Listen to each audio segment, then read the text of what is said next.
Good afternoon, friends, and welcome to the Puffin Cultural Forum's ongoing series of interviews with noted writers. And we have a very noted writer who is with us this afternoon. Before I introduce her, let me just introduce myself briefly. I'm Joseph Chuman. I'm a leader of the New York Society for Ethical Culture. I'm also a professor. I've taught for many years in the field of human rights in the graduate program at Columbia University, in the City University at Hunter College primarily, and have also taught for the United Nations at its University for Peace in Costa Rica and at other colleges and universities in the New York area. This afternoon, I am both pleased and very privileged to have as our guest Professor Susan Neiman. Susan Neiman is a professor of philosophy and has taught at Yale University and Tel Aviv University. She has studied at Harvard and is the author of 9 books, among them Moral Clarity, A Guide for Grown-Up Idealists, and Evil in Modern Thought, an Alternative History of Philosophy. Professor Neiman lives in Berlin, and she also serves as the director of the Einstein Forum, which I understand is a progressive think tank in Berlin. This afternoon, I'm interviewing Professor Neiman on her latest book entitled Left is Not Woke. And let me just say, before we began this interview, I had an informal discussion with Susan Neiman, and I've got to tell you that this book for me is not only politically illuminating, but it's also extremely personal. As I've mentioned before on these interviews, I'm a child of the 1960s, of the New Left. I was socialized through the anti-war movement. I've retained my progressive convictions, although they've changed to some degree as inevitably over the years. And I've been greatly, how should I say, disturbed and disquieted that we confront now a progressivism that I personally don't recognize. And I have felt alienated from a swath, not in its totality, but from large sectors of progressives, of leftists. And then Susan Neiman comes along with Left is Not Woke and validates my feelings so that, in effect, as mentioned, her book is deeply personal as well as political. And it is really my honor and privilege and joy to be able to actually meet her. I said, gee, this is somebody I want to interview. And so here she is this afternoon. Welcome, Professor Neiman. Well, thank you so much. It's a Right. pleasure Yeah, to be it's here. it's a pleasure and privilege. Well, let's start with a little bit with the personal. Can you tell us about your background, your upbringing, the evolution of your political thought, and your current political orientation and identity? That's a lot of questions, but okay, let me try and be very brief. Yeah. So I was born in Atlanta, Georgia, in the middle of the civil rights movement, in which my mother was deeply involved and not without consequences, calls in the night from the Klan, that my parents didn't tell me about at the time. Of course, all her children are very proud today that she's on the right side of history, and I didn't realize how much at the time that really formed my worldview and my later commitments. So I started out there as a child of the civil rights movement, and then I think probably a little bit younger than you, but did also, get arrested at anti-war protests in DC and things like that. I think all of that experience in a slightly indirect way led me to want to study philosophy, which I did because I had read a lot of Sartre and de Beauvoir and thought that was what the life of a philosopher was like, which is kind of funny. You can tell how much I knew about the world. But I haven't, I'm not sorry for that either. I then went on, studied at Harvard under the great theorist of justice, John Rawls, who was my thesis advisor, and also Stanley Cavell. And then I went to Berlin, thinking I was going to go for a year on a Fulbright fellowship. This was 1982. And I was happily stuck there for a good 6 years. It seemed to me, and it was true, that Berlin had kept a certain spirit of what was then the radical left, that had died out by 1982, Mhm. Reagan time and all of that in the US. And a lot of that had to do with the fact that the people who've been, were my cohort, roughly born at the end of the war through about 1960, were children of Nazis or people who had, in any case, gone along with it. They had, at the time, a much deeper understanding of what went into Nazism or fascism than we do today. We tend now to reduce Nazism to anti-Semitism and not understand the larger picture, which is a real problem. It allows people like Donald Trump to say, I love the state of Israel, as a cover for all the other forms of racism and Yes. semi-fascism that he actually is, supports and practices.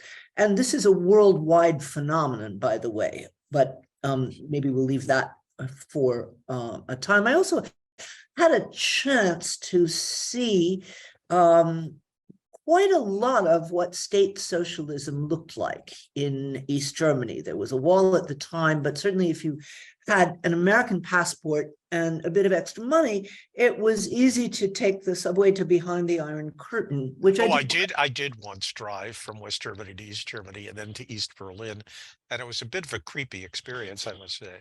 That's what everybody says who did it once. Right. But as a matter of fact, and of course, there are all kinds of things to criticize about East Germany, Mhm. but if one got to know it, particularly if one got to know the language, Mhm. it's actually very, very interesting. Mhm. And also probably a formative experience to me. And believe it or not, there are many people who are former East Germans today who miss an awful lot of things about East Germany. One of the ways I practiced my German at the time was by listening to news broadcasts from East and West. Mhm. And it was quite astonishing to see two different worldviews. And if you listen to both, you could usually had a true picture of a lot that was going on in the world. Sure. So that was important. I left Berlin. I taught at Yale. I where I guess I mean, what people forget, you won't, but people of a different generation will remember that, we spend all of our time talking about what kind of Marxist we were or what kind of socialist we were. And all of a sudden the wall came down and, many, many people ran to say, oh, I always knew it led straight to the gulag and, this is the end of history. And there has still not been a serious left-wing working through reckoning of what went wrong with state socialism, what could be done differently. We accept the idea that there are various forms of capitalism, but, in a race to global neoliberalism, people seem to have concluded, well, there was only one kind of socialism and it was a disaster. Right. So we did not do that work, but I really didn't give up my basic convictions, which had moved from the sort of liberal civil rights era, that I got from my mother at home, to some form of socialism. I was never a hardcore Marxist because I'm not a reductionist of anything about anything. Okay, Mhm. Mhm. and in my book Moral Clarity, where you mentioned, I talk about where I think Marx went wrong on the side of a reductionist materialism. But I've stayed a socialist. I say that, and then people say, well, you mean a social democrat, don't you? And I'm actually on one of the steering committees of the German Social Democratic Party. So I would, of course, I'm not an anti-democrat. It's just that I use the word socialist slightly provocatively to remind people, particularly in the United States, that there was once a great American socialist tradition, which included people like Albert Einstein and Paul Robeson and Helen Keller and all kinds of Du Bois, of course. It's crazy that both Du Bois and Robeson, well, Robeson less because somehow, no, Robeson too, more people read Du Bois these days than know about Robeson, but they have been reinterpreted as Black nationalists rather than the universalist socialists that they were. And so that, I suppose, segues into the book that you and other people have said to me kindly, this is just what I needed to read. Yeah, that's great. Very good. I just want to mention a footnote. Martin Luther King, although he didn't talk about it publicly very often, did identify as a democratic socialist, and he was certainly an internationalist in many ways. That's true. Anyway, I want to get to the book. What inspired you to write Left is Not Woke? Conversations that I was having in several countries with many friends of different backgrounds that I presume are similar to conversations that you've been having and other people are, about our alienation from what was called the woke left or the far left or the radical left. And with people saying things like, I guess I'm not left anymore, even though I knew that they had been, and, not just a matter of lip service, but had actually devoted a great deal of their lives to different left-wing causes. And at a certain point, I just said, no, wait a second, you're still left, they're not left. And then I wanted to figure it out because it wasn't entirely clear to me, and it certainly wasn't clear to anybody I was talking to, and I talked to a lot of smart people, exactly why the claim woke left or far left doesn't apply to a big piece of what's being sold as the left right now. So I first wrote this as a talk. I'd been invited to give one of these named talks at the University of Cambridge, which, by the way, is absolutely as woke as the New School or some place like that. And I thought, well, it's just a talk. If they want to throw tomatoes at me, they can throw tomatoes at me. And in fact, they didn't. In fact, it got a lot of resonance. And then I was approached by a publisher, would I like to make a short book out of it? And I said, actually, I want to take a vacation this summer, but I decided not to. And I'm glad that I did, because it was, it seems like it's a needed book right now. I must say that it's interesting. Two little incidents.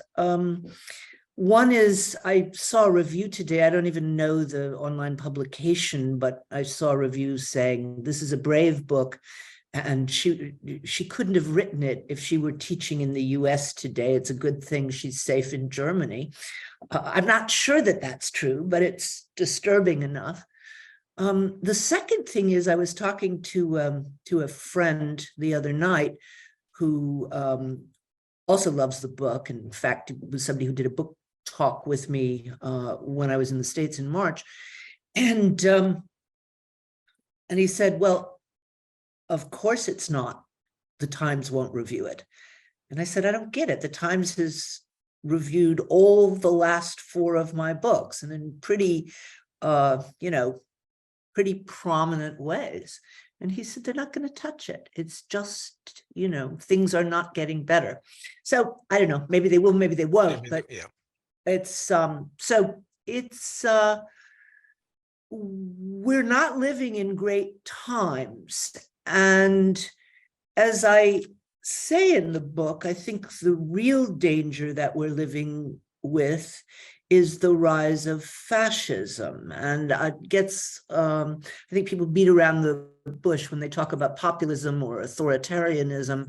I mean, if staging an armed insurrection to overturn an election isn't fascism. I don't know what is. I mean, we could name a lot of other things. We dodged a bullet in Brazil, but Bolsonaro supporters are still around. Erdogan just won again in Turkey. My Indian friends, tell me about, prepared genocide of the Modi government, and they have thugs reaching out to threaten Indians in other countries. And the government of Israel has people in the government who don't mind being called fascists. So this is something that needs to be.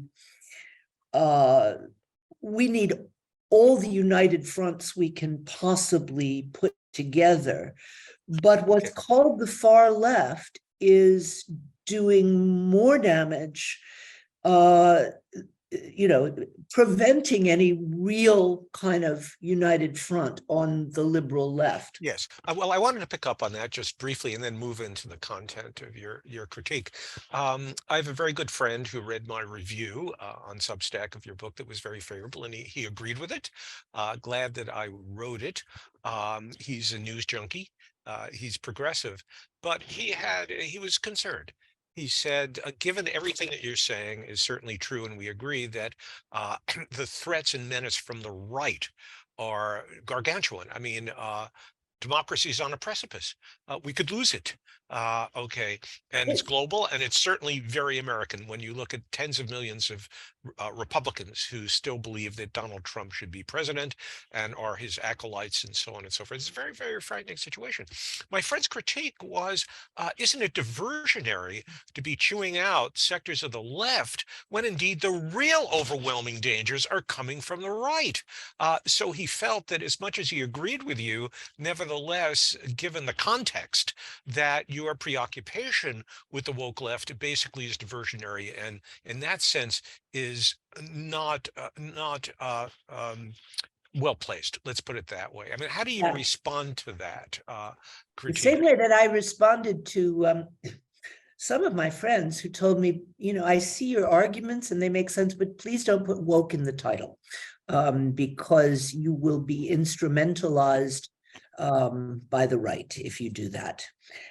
And I thought about other titles, and I wound up deciding that no, it picks out something. We all know what we're talking about, okay? And it picks out something right. And I mean, the title of the book, which could also just as easily have been Woke is Not Left. Here, I'll show you something. This is the Dutch, and it will also be the German title, which I really like because it goes both ways. Look, my problem with your friend's critique and some of my friends' critiques is that I know way too many people who are being alienated by woke excesses. And if they don't exactly say it out loud in public, they sure say it in private. And they also, I don't know anybody who would go over to the Republicans for it, but I do know people. Actually, I meet somebody who said she would look at others. She wouldn't look at Trump. She would look at other Republican candidates. She was so sick of this. But I know plenty of people on the left who have kind of resigned into quietism. And so the book is directed towards those people, but it's also, I don't look at the woke as the enemy, okay? In fact, all three of my grown children are in various ways, I think, enthralled to certain pieces of woke ideology. Oh, I know what you're talking about. I have children myself. Yeah. On the left. That's right. That's right. And so my critique in a nutshell is that, and this is what's so confusing about the discussion, the woke are driven by emotions that are traditional to the left. That is empathy for the marginalized and indignation at people who are oppressed, and desire to rewrite historical or to right historical wrongs. And all of those are emotions that I share and will continue to share. What they don't realize is that they are influenced by several ideologies that are actually extremely reactionary and that undercut the woke emotions and the goals, many of the goals that I share. So the point of this book was not to make fun of the woke. Some reviewer complained that I didn't give enough examples of the woke. This is in every newspaper, you know, I mean, cancel culture and stuff like that. I use the word cancel culture once in the book, and the first line, which says this is not a book about cancel culture.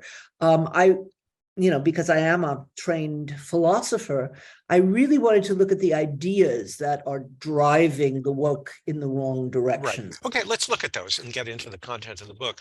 You state at the very beginning that and you do look at this situation through the lens of philosophy, and as a philosopher, that some segments of the left that we're critiquing have abandoned philosophical ideas that basically define or are central to the leftist standpoint. And you name three: a commitment to universalism versus tribalism, the distinction between justice and power, and then lastly, the possibility of progress. Let me start by asking you, how has that abandonment occurred? Before we get into its actual content and consequences, how is the left evolved that it has given up on universalism and so forth, and a distinction between power and justice, as well as giving up on progress? Okay. Yes. So traditionally, all the way back in history, and certainly beginning explicitly in the counter-enlightenment, it's the right that thinks the only deep connections you can ever have to anybody are part of your tribe. And of course, then the only real obligations you have to anybody are part of your tribe. And some of them go as far as to say, there is no such thing as the human. You know, there are only particular embodied humans who are part of particular tribes, and it's nonsense to talk of the human. Now, that, of course, undermines any notion you might have of human rights that belong to people, whether they're born in Tahiti or Texas.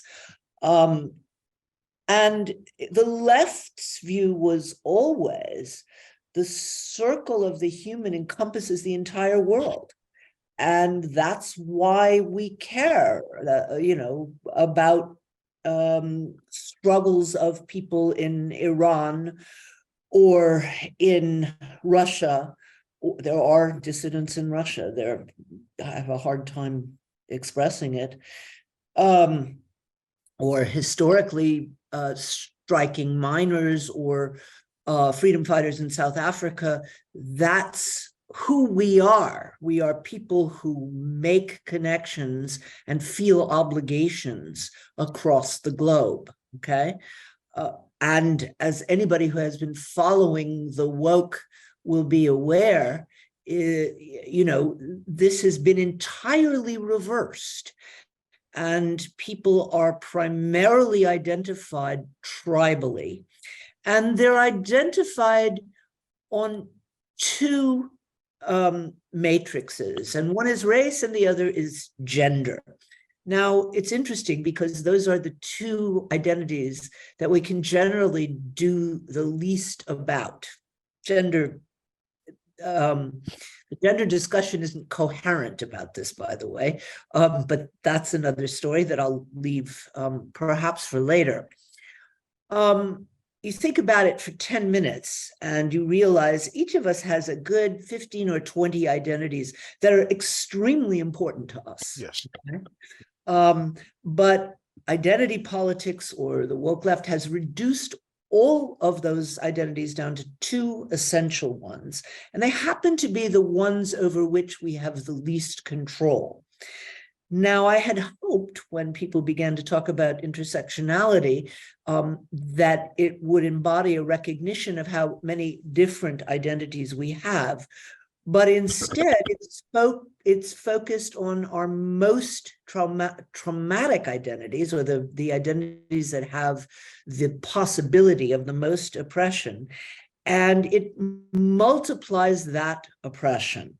So it's still essentializing something. And you know as well as I do that of all of the discussions that begin by saying I as a woman, or I as a person of color, or whatever, the interesting thing is you might say, okay, that's good to locate, as they call it today, our positionality.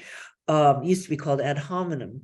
But I was talking to a friend who's working on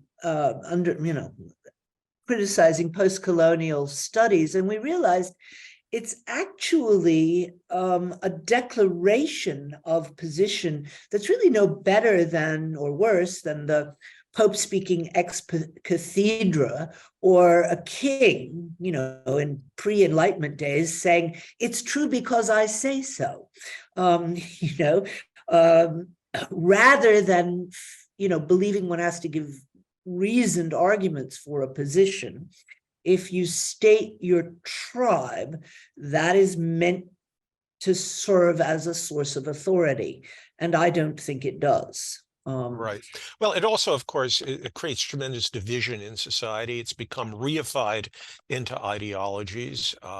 It raises to basically the zenith what I would call the fetish with power inequities that allow for blame, exclusion, finger pointing, virtue flaunting, and a lot of the ugliness that we see in society now that is really so unpleasant and so destructive. I just want to mention something in passing. You don't mention him. I read years ago, if I may just include my own thought here, a beautiful book by Amartya Sen called Religion and Violence.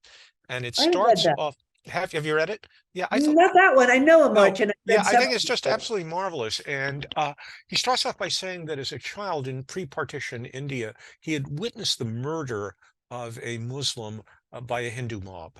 And it tremendously upset him.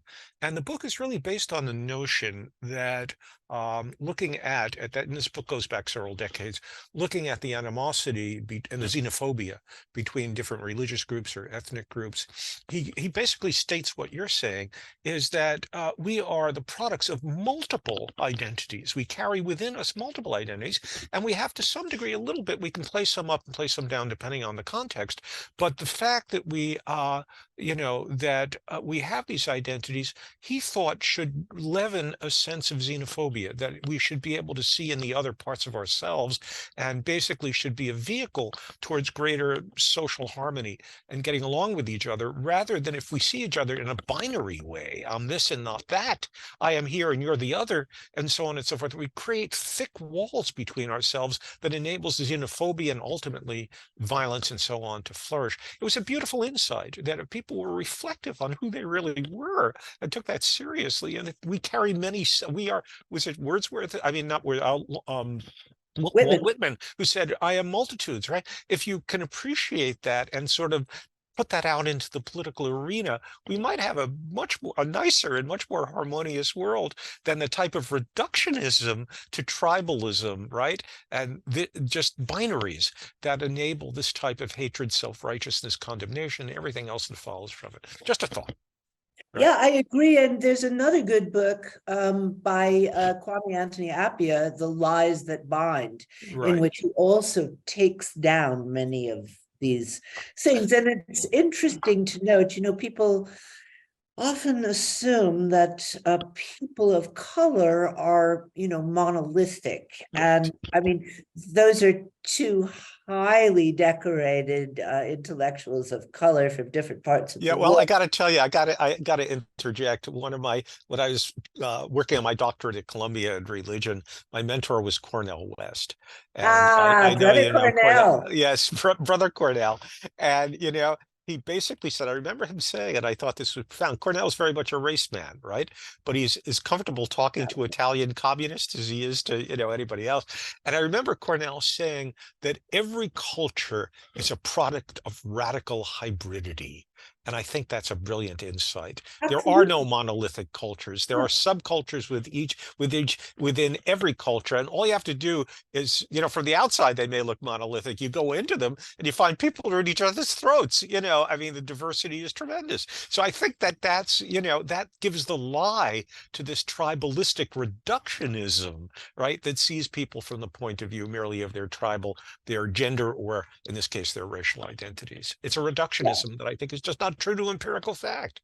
I As I put it, right? entirely agree with you. Right, And the funny thing is that the use of the word binary took off, with the beginning of the woke. But right. it's a very binary view. So I can talk about where where the rejection of universalism came from. I think partly it's an expression of disappointment. One of the things I've been doing as a thought experiment lately is trying to imagine what the world would be like if Bernie Sanders had won in 2016, which was a live possibility. We would have moved from a liberal Democrat, an internationalist liberal Democrat, to a social democrat. And it would have looked like, the arc of history was bending towards justice. And instead, we got, the most gruesomely imaginable, voice of reaction. I think especially for people who grew up with 8 years of the Obamas in the White House, and that was normality. They, if you got, your first vote, let's see, that was normal. They did not recognize, with all of the criticisms one can make of Obama's policy, it was a major step forward that the most powerful country in the world was run by a mixed race man who basically coded as Black, and spent 8 years performing at a level of grace, integrity, and intelligence and by the way, as did his entire family, that I've never seen in my lifetime. Okay. But that just was the norm for people who were born, say, 1990 or earlier, right? And then suddenly the arc just crashes and everything goes backwards. So I think there's, a partly understandable sense of enormous shock and disappointment, that trying to appeal across tribal lines in the very person of somebody who's a product of a very Black man from Kenya and a very white woman from Kansas, that kind of universalism doesn't work. And that's fueled by a lot of post-colonialist ideology that all of these people would have learned in college, which says that universalism is a con game put out by the Enlightenment to oppress the rest of the world with what are basically white European patriarchal values and call them Yes, universal. I want to get to that because I think that you obviously are an advocate, as I am, for the Enlightenment, and the Enlightenment has come in academia, segments of academia, to tremendous bashing. Oh, Right. And I do want to talk about that, but I want to get back a little bit to the formation of tribalism. And I was wondering if you could comment on this. I mean, I see two major vectors. One is the emergence of postmodernist thinking, which has basically eroded the notion of objectivity, and universalism basically rests on a type of objective norm, in a way to see a type of objective humanity that transcends particular differences, and so on and so forth. The other thing that emerges also, and you do cite Todd Gitlin, who tragically died prematurely. I knew Todd Gitlin not well, but I He interviewed was a him just good, he was lovely man, just a few a good months friend. before his death. He was critical of he's a man on the left, like me, a product of the new left, very much so, more so, and was critical of identity politics. I'm wondering if you can talk in terms of the evolution of the tribalistic binary moment that we're in, whether you can talk about the effects of postmodernism thought coming out of French intellectuals in the academy on the one hand, and then also the role as we move towards first away from the melting pot to multiculturalism. From multiculturalism, I see it morphing into identity politics, and identity politics morphing into this type of tribalism. I'm wondering if you can talk about identity politics and postmodernism as leading to the current state of affairs that Well, concerns I you. think you're absolutely right that the idea that there is no truth and there's only subjectivities Right, did get into the academy right. quite early, probably around the 80s, and very passionately, so that it has almost come to seem like, a self-evident truth, right? Mhm. And, you can get into arguments with people and say, okay, so you think racism is wrong, is that just your subjective point of view? And they have not learned to defend either their own position or anybody else's, or answer to any criticism. And one thing that I really do hold against the postmodern and post-colonialism, postmodernism morphed into post-colonialism quite early. Um, I wasn't paying attention to it because post-colonial studies was not yet mainstream, so it wasn't what people were talking about in areas that I was interested in the time. But it's had a a seriously problematic force in the academies. And Foucault, who was probably the best of the postmodern thinkers, is the most quoted philosopher inside post-colonial studies. Now, interestingly enough, they're also very fond of Heidegger. But one thing that I hold against all of them is a marvelous quote by Nietzsche, who, interestingly enough, is also often read and Sure. misread by the same people. He talks about those who muddy the waters in order to make them seem deep. And I think that is absolutely true of Well, academics know how to do that very well, I'm afraid. but first of all, they weren't always as bad as they are now. Okay. And that's thanks to a style of writing that is pioneered by postmodern thinkers. And it's directly counter to the Enlightenment. I mean, we were talking about who do you write for? Before we got online, do you write for a very small circle of in-group people who understand a particular jargon, or do you write for an intelligent general audience? Well, the Enlightenment was doing the latter, which is one of the reasons that I prefer them. And it's a good way just to learn how to think, to, force yourself to express yourself in ways that are clear and cogent and understandable by a broad number of people. But that's not what happens. So, you have this view of truth, which is no truth, which, by the way, one of the pioneers of French postmodern theory, Bruno Latour, before he died, he took it back. He said, maybe he was questioning the foundations of science, and it's all subjective. And so he said, and this is how the right gets to say there's no evidence for climate change. Well, it's how the right gets to say that there are a lot of other things too. And one of the most interesting interviews I ever read was I guess when Breitbart was getting into the news because of Steve Bannon. And a number of people were being interviewed. Breitbart was already dead, but other people around the circle. He said, hey, if everything's a narrative, I'm just going to do the strongest possible narrative. I read Lacan in college. I don't look like a guy who did that, but that's what I did. So that was, what's his name? I think Mike Chernowitz. It was a very good New Yorker interview some years ago. So the game can be played both ways.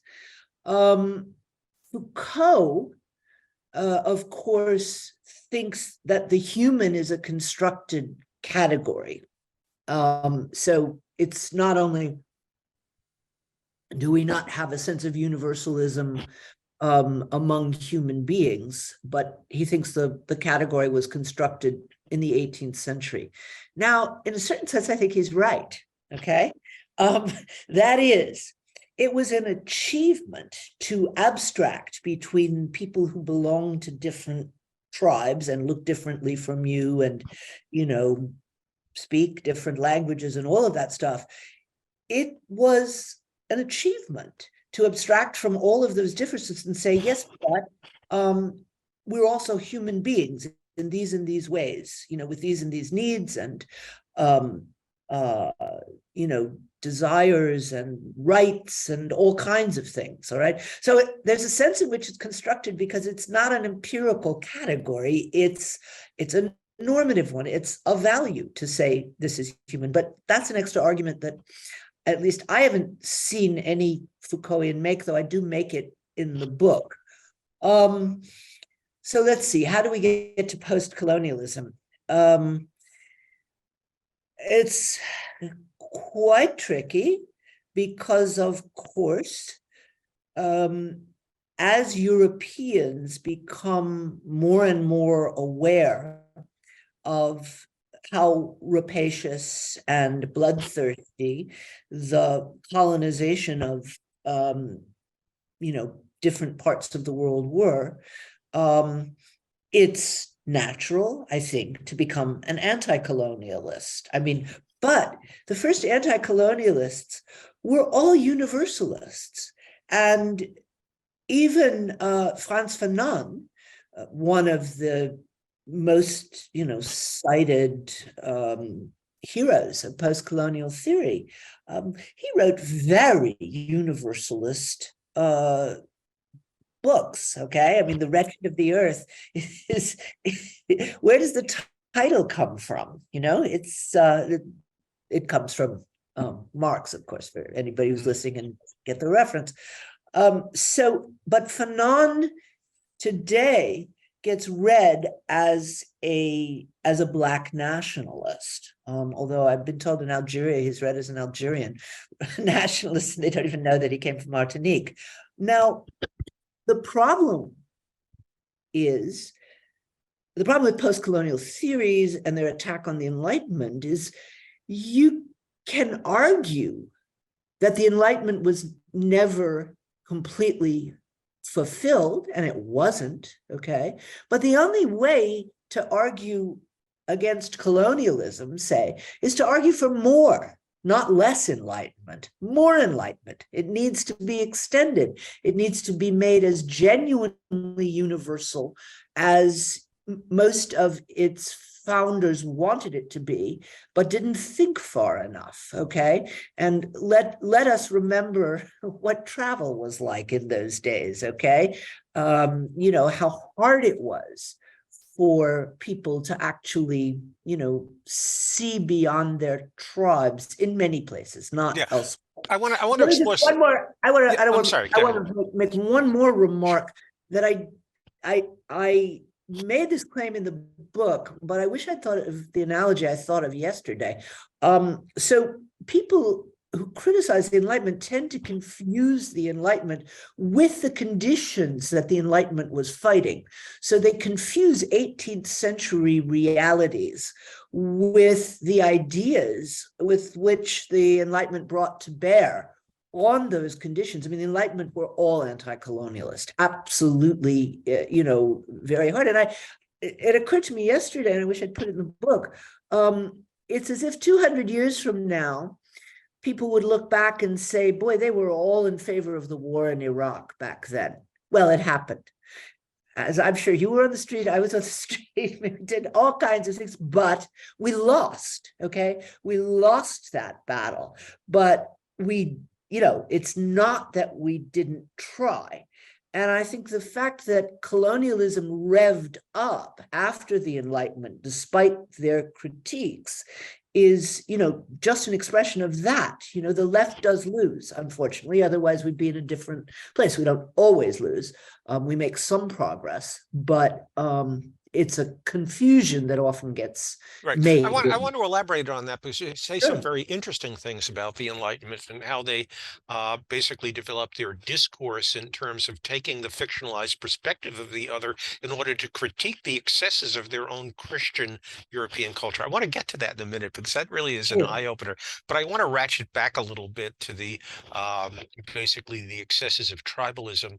One thing that you state, which I certainly identify with, is the valorization of victimization and how the victimhood is turned into a virtue. And I have a beloved member of my family who basically I argue these things with her, and I like to bring home the point that victimhood is not a virtue, it's a condition, right? And what you do with your victimhood is really important. Now, I have to say this with considerable sensitivity. I'm in the human rights field, and as an activist and an academic, and human rights starts with the victim. I mean, in some ways, the victim does have a primary voice. You have to hear that.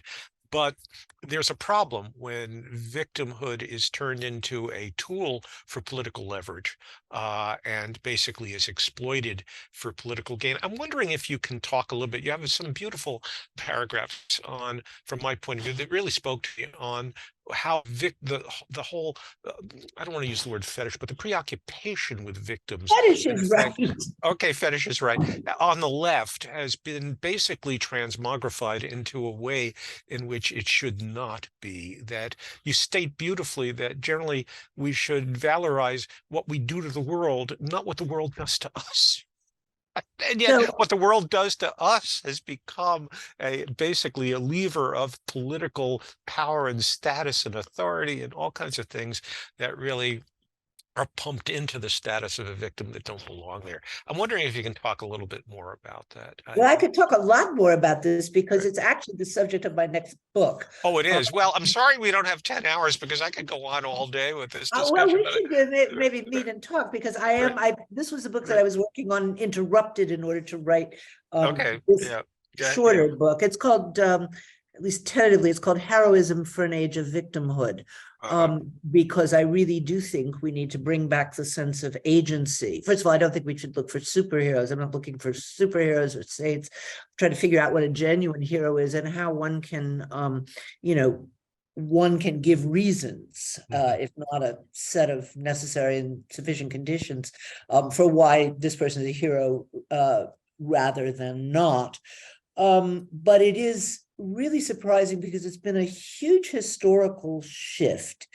Up until the middle of the 20th century, history was always written by the victors. The victims basically were unremembered. And people vied with each other and nations vied with each other to, see who was the most heroic. And there were many different conceptions of what a hero was. This is, goes back a long way. It wasn't just military heroes, but, roundabout, and I'm not sure how much World War II had to do with it. There were other, I think the combination of World War II, and we forget that the anti-colonial movements started right after World War II.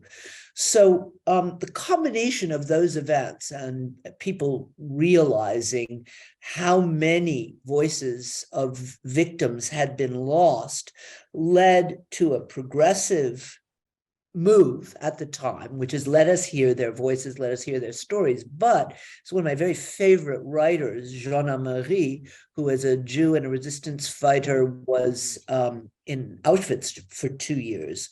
He actually wrote after the war that there shouldn't even be monuments to victims because being a victim is not a virtue. I'm not sure that I would go as far as Amery, although it's different. It's interesting that person who probably wrote the most chilling account of Auschwitz ever, At the Mind's Limits, for those people who don't know it, short but devastating, wrote some, I don't know, 20 years after this experience, which never left him, wrote that it shouldn't be valorized. It's not something that brings you anything, teaches you anything. It's how you overcome your victimhood. It's what you do with it. Yes. Exactly. Those are the things that we should value.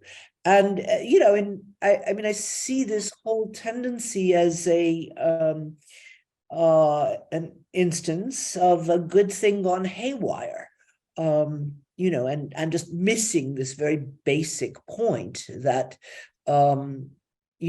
we should value what we do in the world, not what the world does to us.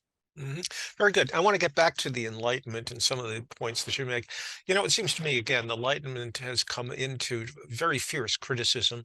It's been basically identified with colonialism, slavery, genocide, but even in effect, reason. Okay, which was basically, I guess, the most important value put forward by the Enlightenment, that has been seen as a tool of oppression, which seems so counterintuitive. I'm wondering if you can talk about that. And also, you bring in this very interesting notion. You claim boldly that the European Enlightenment was not Eurocentric, right? I mean, it's identified with white Christian, patriarchal, imperialistic colonizing males, right? And so on and so forth. It's been knocked down. And yet you make the opposite claim about the Enlightenment. I'm wondering, that's an important statement. I'm wondering if we can talk some more about that. Sure. With a caveat, most of them were patriarchal, okay? And absolutely, yes. The one way that I can see that as not being entirely a contradiction with their general universalist views is that the condition of women before birth control, and with huge rates of infant mortality and maternal mortality, women really were condemned to quite a different biological existence than men were. So the idea that there was this fundamental biological difference that meant, there were huge differences between men and women and what each could do becomes, I think, a little more plausible when you look at it historically. I mean, Voltaire's closest mistress translated the works of Newton. She was a mathematician, and but she died in childbirth, So they were patriarchal. Look, in my book, Moral Clarity, which you kindly said kind things about, I was also taking seriously some critiques of the Enlightenment and trying to refute those criticisms. The one criticism that was just beginning to pop up at the time that I didn't think I had to refute was that the Enlightenment was Eurocentric, because I thought it was so silly that no one would take it seriously. This shows I'm not a great predictor of intellectual trends. The Enlightenment invented the concept of Eurocentrism. They invented the idea that it was stupid, I mean, not just unfair, but stupid, to only look at the world from a European perspective. And they used the perspectives of other people. People are just beginning to travel long distances. So some of the perspectives were real, some of them were fictionalized. They used those perspectives to criticize Europe, okay? Montesquieu's The Persians makes fun of how silly Europe is from a Muslim perspective. Voltaire is inventing basically Chinese emperors and indigenous South American kings to show how stupid certain European customs are. There is a book that came out about a year and a half ago and was a big bestseller, The Dawn of Everything by David Graeber and David Wengrow. And they actually argue that one of the sources, the first book of that genre, was a real Huron who was a political thinker and was actually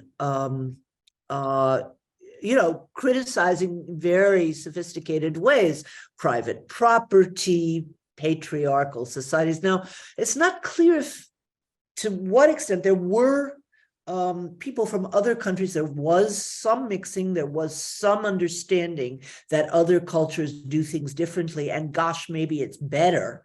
But it was also a fictional device to prevent people from getting arrested, because neither Montesquieu nor Voltaire nor Diderot or any of those people could have said the things that they said in their own voice. And they tried. There's a case of Christian Wolff, who's a famous sort of Leibnizian rationalist, someone who was a big influence on the young Immanuel Kant. He read Chinese philosophers, Confucius and Mencius and some others. Things were being translated at the time. And he said publicly that the Chinese seemed to have a moral system that was perfectly legitimate, even though they weren't Christians. He was ordered to leave his professorship, his home, and the entire state of Prussia within 48 hours, or else they'd cut his head off. Oh, thank goodness he didn't live in Florida. Yeah, but so Okay. the point is that these people, were risking a hell of a lot more than a Twitter shitstorm, Yes. To defend the idea that non-European perspectives needed to be taken seriously. And it's just been turned around. So yeah, I want to segue into your discussion of justice and power. Okay, but I want to do that through the critique of the Enlightenment here. Again, the Enlightenment has been claimed by its detractors to have been the legitimation and the source for what came afterwards in terms of slavery, genocide, colonialization, but also, and this again seems so counterintuitive, that Enlightenment reason is transformed into a tool of hegemony and oppression. How does that happen? How is that I mean, claim? you want me to defend a view that I No, think I is don't want you to defend it. crazy? I'd like you to explain it, okay? Because I honestly have a really hard time understanding what's meant there. It comes partly from a famous book called Dialectic of Enlightenment by Adorno and Horkheimer. It's a very problematic book. It comes, I suppose, also from a picture of Enlightenment reason that makes it about technology, which of course it's not. Technology was a piece of it, and a good piece too. It invented penicillin, which would have, people used to die in great numbers for. as well as our computer that we're using right now. Well, that's true. That too. But Yes, that's right. but it reduces Enlightenment reasoning to this very technocratic picture, which goes against nature. Okay, and the thing is that what reason allows us to do, and what the Enlightenment certainly used it to do, is to question claims about what's natural. Because all kinds of things were considered to be natural. The subjection of women, slavery,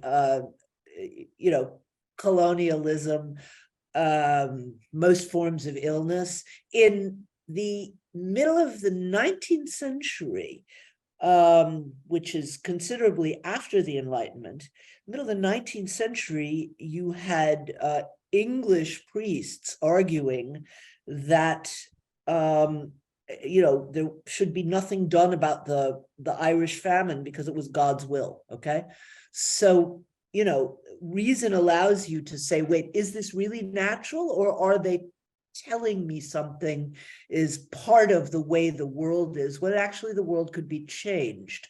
But again, I find it hard to defend what I think is truly an irrational view about reason. I will tell you, and this is quite dangerous, that certain fascist governments use those post-colonial arguments, first of all, to get rid of science. Both Darwin and the Enlightenment have now been banned in Indian schools. And, Modi has claimed, it sounds crazy, but I just got a paper from a friend of mine who's an expert, one of the leaders of the field of, Indology, that the early Hindus invented cosmetic surgery because how else could they have put the head of an elephant on these pictures of Ganesh? So, that's where you get. But at the same time, when you criticize either the murder of Muslims or the gang rape of girls, or this, deeply anti-rational worldview, people like Modi, and he's not alone, there have been other leaders, he's just a particularly virulent example in a particularly large country at the moment. These are Western values. Don't come talking to us about human rights. We were the victims of colonialism for hundreds of years, and we know what you did with your conceptions of human rights. It's not our culture, leave us alone. I mean, Chinese are doing this as well, okay? And it's quite hard to buck that, which is why voices of people who are originally from those cultures are important, but they get locked out or branded as conservative. They get locked out of a lot of academic, not just academic, sort of intellectual or cultural circles. And, I don't yet know, this book is new. I don't know what's going to happen to me. But as I said at the beginning, there was a review saying, came out yesterday saying it's a good thing she's not teaching at an American university. It's and the thing is it's there's a genuine sense of, if not guilt, shame for having been unaware, as I certainly was for a long time. I didn't know enough about colonialism, but to confuse anti-colonialism with post-colonial theory is the mistake that a lot of post-colonial theorists, whether they're governing a country or running an academic department, are very happy to exploit. We just have to say that. Right. Okay, I want to move on, if we may, to your chapter on truth and, on justice and power. And again, you raised Michel Foucault, for whom it's power all the way down. Right. I'm wondering, and that sort of crowds out or overwhelms the notion of justice and ideas of justice and ideas generally. I'm wondering if you can talk about that and what's happening there. Foucault, and interestingly enough, Carl Schmitt, who bizarrely is read by a lot of people on the left, simply thought. Is that true mostly in Europe? Was this written with a European there's audience? A bunch of people in New York, by the way, who are really? sort of left-wing Schmittians. Well, they haven't been friends of mine, but that's okay. No, not mine either. But you'd be surprised how they come out of the woodwork once you start looking. And Carl Schmitt was a Nazi and stayed a Nazi all his life, and said something like, God, I'm trying to remember the exact quote. What the Germans did to others was a violation of human rights. What was done to the Germans after the war was considered just, there's no difference. Okay, it just depends on the view that you're standing. The only important political category is the category of friend and enemy, and concepts of justice are simply liberal attempts to pull the wool over people's eyes. Okay, this is a very old critique. It goes all the way back to the Sophists. I talk a little bit about that in the book. Thrasymachus, correct, in Yeah, the Republic, yeah, right? Yes, right. yeah, exactly. And of course, someone like Foucault is much more, I'm not sure Schmitt is really much more sophisticated than Thrasymachus. Foucault is more sophisticated in the sense that he talks about the mechanisms of power, and he has very interesting observations about how power works. But there's no getting away from power. We are part of a system of inevitable assertions and counter assertions of power that may be more or less subtle, but any concept of justice is simply a hypocritical veil to mask our own interests in gaining Yeah, and power. you see this idea regnant on elements of the so-called progressive left. All over the Yeah. place. Yes. The other thing that it's supported by, though, and I talk about this other piece of ideology, which I think is really important and hasn't been studied enough. It's evolutionary psychology. Now, Mhm. evolutionary psychology did not arise on the left at all. It was originally a right-wing view called sociobiology. Yes. And after the global neoliberal turn, it reinvented itself as evolutionary psychology. But it has become also, it has seemed to be self-evident for everybody on whatever political position you support. If you criticize it, first of all, you're told that you don't understand biology. Writing about this, I actually checked with some of the people who understand it, or some of the leading people in the field. It's not my field, but I do my homework. But the idea of that we suddenly have a scientific understanding of human nature. People have been trying to come up with, sort of views about human nature, for thousands of years. It's impossible to do so because there's no way to run an ethical experiment that would actually detach a baby from a social environment, and play Right. around and see how she develops, right? So you have Yeah. theories about the relative importance of nature and nurture. They've occupied people for, millennia. But evolutionary psychology claims to have explained everything in terms of what our hunter-gatherer ancestors 200,000 years ago, what their genes needed to do in order to reproduce themselves. Okay. Now, first of all, we have no more access to what our hunter-gatherer ancestors did 200,000 years ago Right. than anybody did, when they were arguing about the essence of human nature 200 years ago or 2,000 years ago. Okay. Yes. Apart from the question of whether, what they did 200,000 years ago is, relevant to what we do today. But it's counts itself as science. And if you raise any questions about it, people will tell you, well, you're not one of those creationists who doesn't believe in Darwin, are you? Well, no, I'm not. But Darwin never said anything of the type that all human behavior is determined by the struggle for survival of your gene pool. He never said that, okay? But that view is a kind of undercurrent running through contemporary ideology, and you don't actually have to study it. You read, the probably ones Okay, who but don't. how does that work itself out in terms of contemporary so-called progressive politics?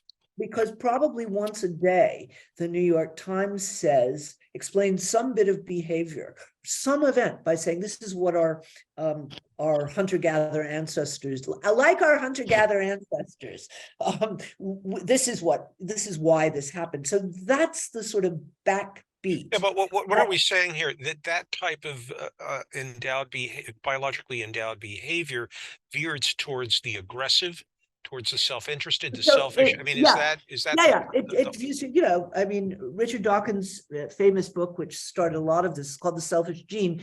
And like all the other evolutionary biologists, he plays fast and loose with the term of selfish. Oh, I don't really mean selfish in the way that I mean human selfishness. And then we'll use these very violent, aggressive metaphors about, Chicago gangsters and the ruthlessness of the gene selection. So, if what it suggests, and you cannot get away from the idea that this is the groundwork of human psychology. What it suggests is that altruism is a problem, and they talk about the problem of altruism, that is caring about something other than your own very selfish interests in reproducing yourself and your gene pool. The idea that justice is what Marx did sometimes, is one of the problems with Marx, call superstructure, what you might say is the foam on top of the beer that you want to get away from, so you get to the real stuff that gives you something to drink. Okay, all of these concepts like justice and morality are simply not, they don't really speak to us. They may dress up our interests, but they don't speak to us. So if you have that as the kind of basis of discussion all over the place, you put Foucault and sometimes Schmitt on top of it, what people are hearing all the time is that the idea that you act according to any other interests is utopian. If you're a little more cynical, you say bullshit. Okay. And that leads to an extraordinarily resigned and cynical view of the world. As I say towards the end of that chapter, actually, the only human being, there are all kinds of experiments that have been done that really do undermine evolutionary psychology, even for apes, elephants, and rats. Okay, so it's not even, you don't even have to be a human being. It looks like you only have to be a mammal to actually have interests that are not reducible to self-interest. But the only human being even without the experience, everybody knows sometimes you do things for other reasons that are, Yes. you know that. Unless you're Donald Trump. So you have somebody on the world stage who literally doesn't understand, right, a value other than acquiring power and wealth. well, he's among the worst exemplifications of that very worldview that in fact evolutionary psychology is promoting, as you're saying. Yes, Yeah. there you go. So he's the fulfillment of it. Yes. Yes, but he ought to be the reductio of it, because I believe that one of the reasons why those of us who loathe him, for at least for a while, were fascinated by him. I mean, now it's worn off, but watching someone who is so different from most of humankind was fascinating and bizarre, right? Anyway, and very dangerous. Yes. Okay. Lastly, I want to get to the last chapter. Unfortunately, we're going to have to bring this to an end at some point. I could go on all day. And that is, your last chapter talks about the decline or the demise of progress among progressives. I'm wondering if you can talk about that. One thing that comes to mind, let me just say, if this is relevant to your thesis, there are those people, many of them supposedly who are younger, who look at the United States and they look at systemic racism and so on and so forth, and they basically say that it's coded into the DNA of what the United States is. Forget about the Declaration and the promise at the beginning, which inspired Martin Luther King, by the way. I mean, he basically did not give up on America. He basically said, it's defaulting on its basic original promise. He didn't say the promise was bad or we should do away with it. But there are those who I think say, my goodness, racism in particular is so baked in to the American fabric that the United States is simply an evil country stuck, and there's no way out of it. This is who we are, and this is who we will be, which basically gives the death knell to the idea of progress. And I'm wondering if that notion might have been floating through your mind when you Of wrote this course, chapter. Yeah. Okay. 100%. Yeah. And there's even a whole view called Afro-pessimism, which extends it to Okay. beyond America. Look, I don't know whether the United States is salvageable. I really don't. I'm very, very worried. But to say nothing has changed since slave times is, first of all, to be blind to Yes. what history has done. And no one, black or white, who was alive in the early 60s will say that. You just won't. So first of all, it's just blind to empiricism. Yes. Secondly, it dishonors the memory of people who fought and died to make those changes. That's a very important point. So but I get it. This is absolutely Foucaultian. Foucault's trick was always showing that any supposed piece of progress, advance towards an enlightenment or a liberal agenda, was only a subtler form of domination. It's most clear in his book, Discipline and Punish, which I think is probably the book most read, the book of philosophy most read by undergraduates who don't major in philosophy. So, but if there's one book you read, you tend to read Discipline and Punish. And it, of course, provides an extraordinarily pessimistic view of activism. Now, it's quite self-undermining because, of course, the woke do want to make progress toward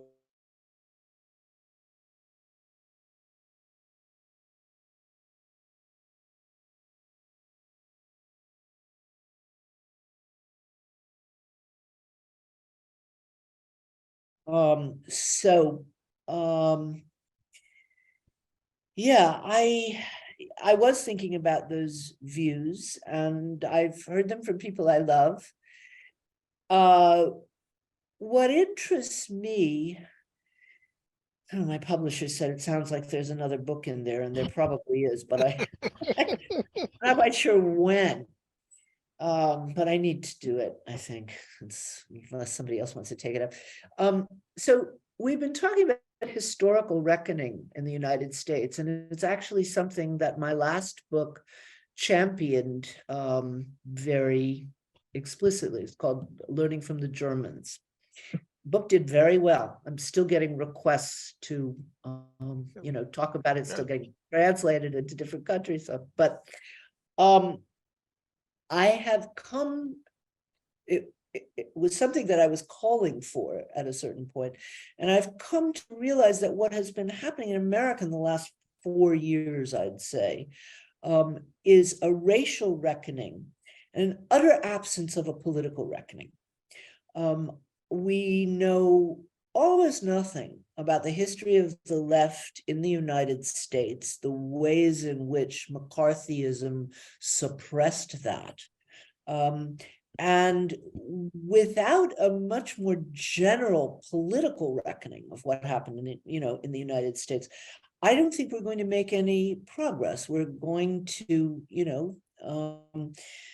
I'm glad to see more diverse faces and voices on national stages or national pages, but it doesn't take a lot of thinking. Other people have thought it before me. You can diversify your corporate board a lot easier and a lot cheaper than you can actually fight for labor rights. Which brings us back, I guess, to the traditional left in terms of basing your progressivism on a commitment to economic justice, right? And that seems to have been replaced again with identity politics and a tribalism and so forth. See, as I said in the beginning, I'm really not a reductionist of any kind. And I don't think class reductionism makes any sense at all. I don't think it made a whole lot of sense in the past. And it makes even less sense at present, okay? So yes, economic justice is part of justice, period. But there are other kinds of injustice. And I'd like to simply, put in a vote for Yeah, justice. okay. I'd love to keep this up, but I think we do have to unfortunately Yeah. bring it to close. I want to talk about just briefly, you dip into the Enlightenment again and the idea of progress. And you make the point that the Enlightenment thinkers, nor should we, believe that progress is absolutely inevitable, but progress is possible and it may be plausible, and there has been progress in the past, and that should give rise, if I understand you correctly, Susan, give rise to a commitment to hope. That hope, in effect, is an important thing, an important value to cling to. And I'm wondering if you can talk a little bit about the future. I think if you're a progressive, you have to believe at least that the future is an open future, right? That's right. And that there are possibilities, and we can work towards the amelioration of problems and towards a better future. But hope is something that we need to hold on to, and so forth. I'm wondering if you could end on that point. And then Sure. I'd like to ask you if you yourself are hopeful, okay, and if so, where do you go for hope? Where do you find it? Yeah, gosh. Yeah, well, look, the argument's really very simple. The future is open. We could all go to hell in a handbasket in a variety of ways that plenty of people are happy to point out to you. I don't need to. So the Messiah nor the second coming is inevitable. No, absolutely No. not. Okay. Neither the Messiah nor the apocalypse Or the is apocalypse on the other side. Yes, sir. yeah. Right. But if we don't hope that it's possible to make strides, I would say, on bad days, I would say the strides to prevent the apocalypse. On good days, I'll say make strides towards building a better world. If we don't hope that that's possible, we will lose our commitment to doing so. And then the world really will go to hell in a handbasket. That's an argument that was originally made by Immanuel Kant, but as I told Noam Chomsky when he made the same argument to me, I said, that's just Kant. And he says, yeah, okay.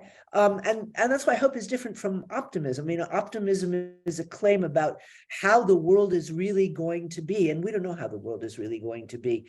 So hope is less a state of mind than a moral commitment. It's a moral obligation. And, that's what I tell myself on days when I feel quite despairing about one piece of the world or not. Well, are you saying that we need to be hopeful because we can't afford to be otherwise?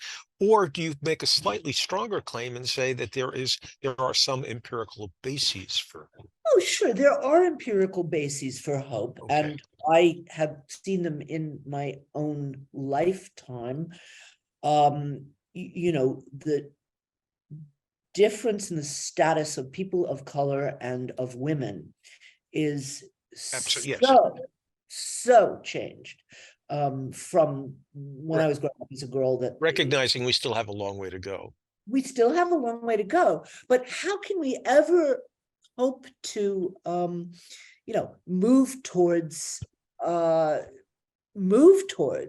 the place where we need to go if we don't acknowledge that we moved in the past? My favorite example, which I mentioned in the book that somehow people don't talk about. So you remember the Vietnam War. Some of us remember the Vietnam War. The easiest thing in the world to get out of going into the army was to get a 4F deferment. Yes. And all you had to do to get a 4F deferment was to walk into your draft board, make some remark like, I can't wait to serve with all those good-looking cadets, or some, caricature of a gay gesture. and you were out. And this was something that people talked about, I'm sure in your circles too. Everybody knew it, and people would make Yes. jokes about it. Oh, I went through I was before my draft board 3 times. Right. Now, But you get never invoked that rationale. well, That's it. Right. and Right. that's my point, okay? I don't know anybody who ever invoked it because there was such a stigma attached to being gay that people were afraid that rumor would start, oh, he's not pretending, he's really some obscene word for a gay person, okay? And that's just enormous. I mean, that's a 50-year change from, people, I'm talking about people on the left who are trying to get out of going to Vietnam. They would rather go into exile to another country than pretend to be gay for 15 minutes, okay? And, we now have marriage equality. I understand that it's being threatened in various Yes, places. absolutely. But Yes. no, I'm not saying that any of us is safe from reaction, okay? But that we have moved forward on all of those questions Yes. is pretty undeniable. Well, yes, there's a lot to point to. I mean, one thing that in a totally different sphere, I guess we do have to end. But when my father was born in 1903, the average life expectancy in the world, around the world, was not much more than 40 years. Today, it's over 70 years in one generation. In 120 years, we have increased the lifespan. That has something to do with the Enlightenment, I think, Of course it does. right? Of Has course it something does. to do with the invention of vaccines, has something to do with public health and with sanitation and a lot of other smart ideas that have basically expanded the human lifespan to almost double to what it was. Again, we go back a little bit and so on. United States is falling, but the general trajectory internationally has been extraordinary. I mean, there is progress. I agree with you. Right. No, the realization that all my children would have died of ordinary diseases before the Right. invention of penicillin was a Sure. big one. I will leave you with the following. It just occurred to me. You asked Okay. where I get my hope Yes, from. that's right. Yes. So besides philosophical or political arguments, which I, can make, but sometimes, sometimes it's rough. I want to recommend a 3-minute clip to your listeners. Google Paul Robeson Sydney Opera House, and you will find a film, 3 minutes, that I have watched over and over again. I think it was the last public performance he ever gave before he broke down. Great. Say it again so people will remember. Google Paul Robeson, Robeson, Sydney Opera House. Okay, great. Susan Neiman, this has been an absolutely extraordinary discussion. You've been a The pleasure only to thing me. I'm unhappy about is it has to end. All good things So come maybe to an we'll end. meet somewhere, Maybe, one maybe you place will. or This another. has been very important. Again, before we go, I just want to basically bring to the attention of our viewers this marvelous book by Susan Neiman that we've been discussing this afternoon called Left is Not Woke.